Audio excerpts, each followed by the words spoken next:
V gospodarskem planu se predlaga rahlo povišanje cen večine komunalnih storitev. Kar se pa tiče cen ogrevanja, pa seveda, tako kot smo omenili, znižanje. Kaj pa to pomeni za položnice? Položnice, katere seveda zajemajo tudi ogrevanje, se bodo nekoliko znižale. Položnice, ki so pa brez ogrevanja, pa se bodo dvignile med 3,5 evra do 4,2 evra. Seveda v povprečju za povprečno stanovanje, povprečno število oseb v gospodinjstvu. Kar se tiče cen in ogrevanja, za leto 2025 ne more spremeniti nič, seveda na vojne in druge nepredvidene dogodke pa vpliva nimamo.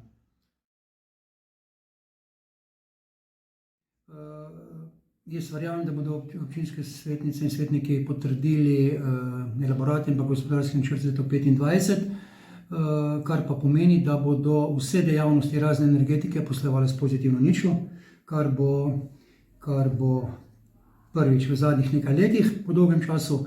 V primeru pa, da agencija da soglasje za dvig cene tako imenovane priključne moči, pa bo tudi energetika prišla na pozitivno ničlo.